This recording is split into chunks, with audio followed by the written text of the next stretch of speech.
Jadi kalau Anda lihat sekarang, mengapa daya beli rakyat tidak pernah naik? Ya kan koruptor diizinkan untuk menggaruk uang rakyat. Melalui proyek-proyek strategis, IKN itu pasti markup, kereta cepat pasti markup. Markup itu adalah mengambil hak rakyat. Jalan tol pasti markup. Jalan tol harusnya gratis. Sekarang kita bayar, ya karena markup.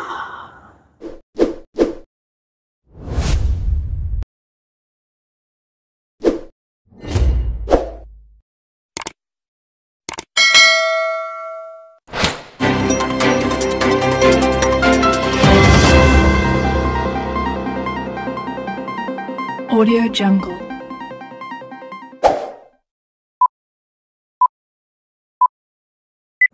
Apalagi kalau kita terangkan, korupsi itu bukan orang miskin yang bisa korupsi, tapi orang yang udah kaya. Pejabat itu pasti gak kekurangan uang, tapi dia masih korupsi. Bagaimana kita menjelaskan kedunguan itu? Dia udah kaya tapi masih korupsi. Padahal di dalam ayat suci ada dalil mengatakan, di dalam kekayaanmu ada hak orang miskin.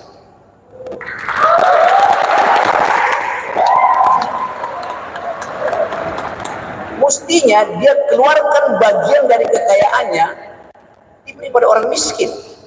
Yang terjadi dia rampok hak orang miskin bahkan.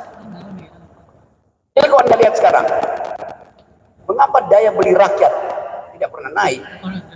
Ya kan koruptor diizinkan untuk menggaruk uang rakyat. Melalui proyek-proyek strategis, IKN itu pasti markup, kereta cepat pasti markup. Markup itu adalah mengambil hak rakyat. Jalan tol pasti markup. Jalan tol harusnya gratis. Sekarang kita bayar, ya karena markup. Jadi jalan pikiran itu yang mesti ada di kampus ini, bahwa kita ingin mengubah keadaan dengan menghasilkan pemimpin yang berkualitas. Apa kualitas pemimpin?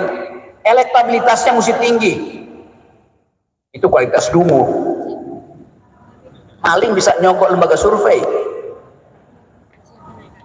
itu jadi caleg. Pemimpin diuji pertama-tama pada etikabilitas, moralitas. Kalau diuji pada intelektualitas, itu namanya pemimpin, bukan pada elektabilitas.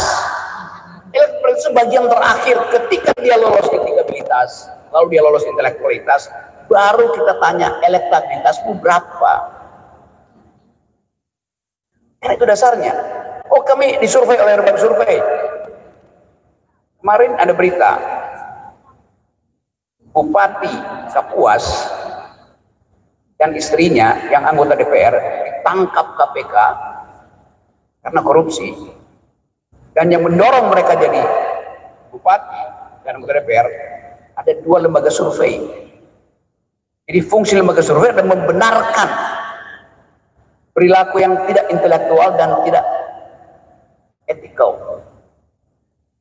Jadi teman-teman mahasiswa, kita tahu kita ada dalam kebimbangan. Hari ini kita menunggu dua peristiwa. Pertama adalah keputusan Mahkamah Konstitusi tentang judicial review yang diajukan oleh Istana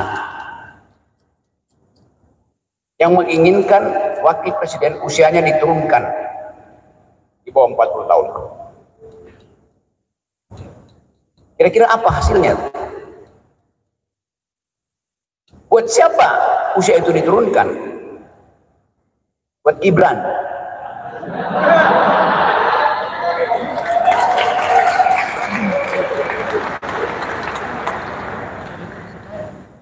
Coba kita bertaruh. Dengan akal sehat saya katakan bahwa nggak mungkin Mahkamah Konstitusi mengiyakan itu. Karena ada presiden sebelumnya.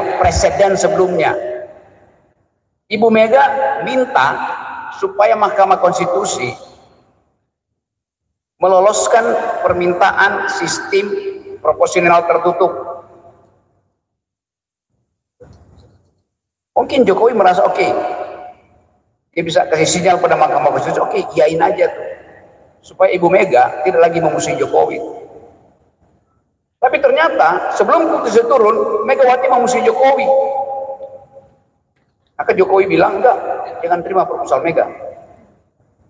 Kita menduga begitu. Karena kita nggak percaya bahwa Mahkamah Konstitusi itu punya otonomi moral untuk memutuskan sesuatu. Kenapa begitu? Karena ketua Mahkamah Konstitusi bisa makan malam. Tadi malam makan malam dengan presiden yang adalah keluarga dekatnya. Ketua Mahkamah Konstitusi adalah iparnya presiden. Mungkin presiden bilang, besok bagaimana ya keputusan mengubah usia calon wakil presiden. Mahkamah Konstitusi bilang, ketuanya bilang, ya ada tekanan opini publik, mahasiswa Sunan Ampel nggak setuju. Tiba-tiba Pak Jokowi jatuhin sendoknya, ting, ting. Sinyal bahwa harus terima judicial review itu supaya Gibran bisa jadi wakil presiden. Hanya dengan menjatuhkan sendok, ketua Mahkamah Konstitusi tahu bahwa itu sinyal. Politik Indonesia kirim-kiriman sinyal, bukan kirim-kiriman pikiran. Itu yang terjadi. Padahal Tuhan memberi manusia itu pertama-tama adalah pikiran supaya bisa bertengkar secara intelektual. Ayat pertama Quran adalah baca, baca, baca, bukan cawe-cawe, cawe-cawe, cawe-cawe.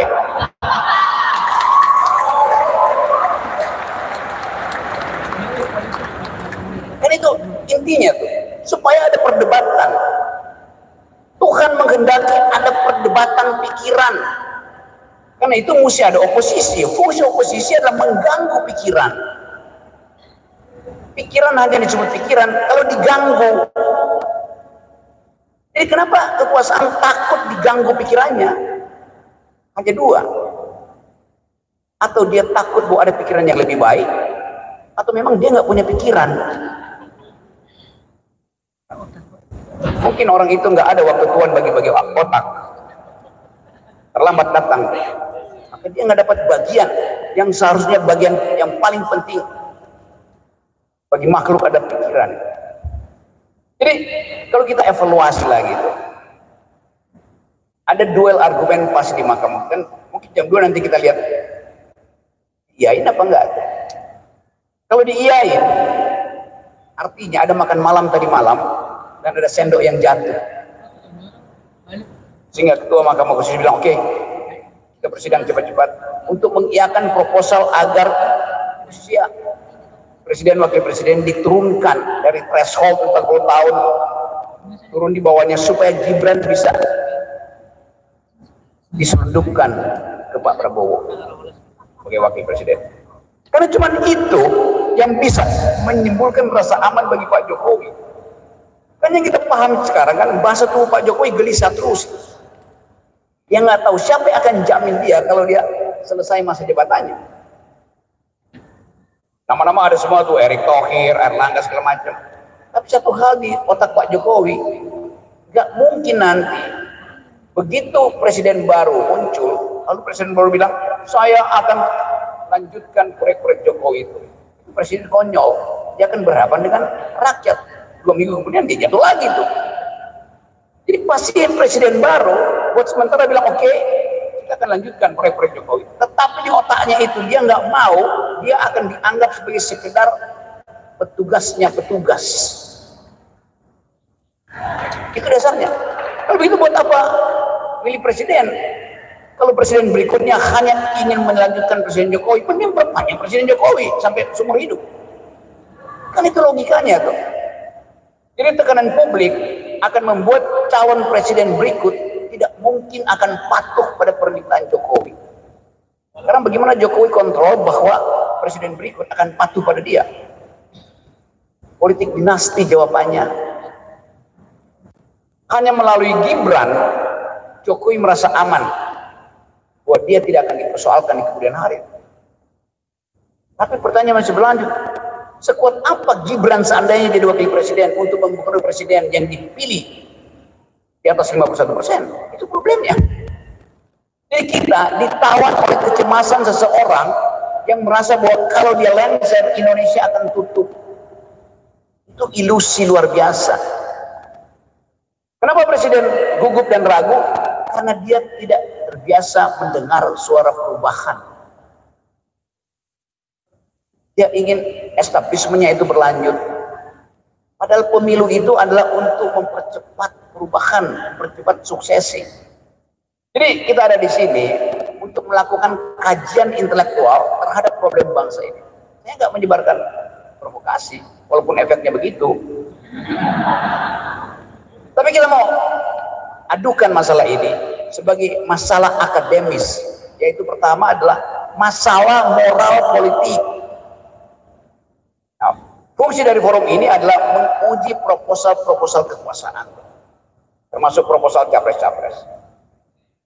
Kita ingin Sunan Ampel menjadi simbol kembali kebangkitan pikiran-pikiran berbeda. Sunan Ampel datang dari Vietnam, tiba di Surabaya tahun 1400 untuk mengajarkan moral, untuk mengajarkan keadilan, untuk mengajarkan kecerdasan. Jadi kira-kira udah berapa tahun itu? 600 tahun. Setelah 600 tahun, kita lihat bahwa kecerdasan orang Indonesia jauh di bawah kecerdasan orang Vietnam. Vietnam nomor 2 di Asia kecerdasannya. Indonesia nomor 2 dari bawah keduanya. Kita mau salin siapa? Sunan Ampel? Enggak, pasti Sunan Solo yang salah. Karena beliau Sunan Solo memilih membangun jalan tol, dia tidak memilih membangun jalan pikiran. Itu dasarnya. Jalan tol dibikin makin panjang, jalan pikiran makin pendek. Kan itu kan, APBN itu fungsinya adalah menghasilkan rakyat yang berpikir dan memelihara orang miskin. Itu fungsi APBN. Karena itu perintah konstitusi pada presiden cuma 2, cerdaskan kehidupan bangsa, pelihara fakir miskin. Sekarang IQ kita tinggal 70, berarti presiden tidak memanfaatkan APBN untuk mencerdaskan kehidupan bangsa. Sekarang Indonesia stuntingnya itu prevalensinya 25%, artinya 1 dari 4 bayi yang lahir pasti kekurangan gizi. Kemiskinan bertumbuh. Jadi presiden tidak memanfaatkan APBN untuk menghasilkan perintah konstitusi, yaitu kecerdasan dan daya beli.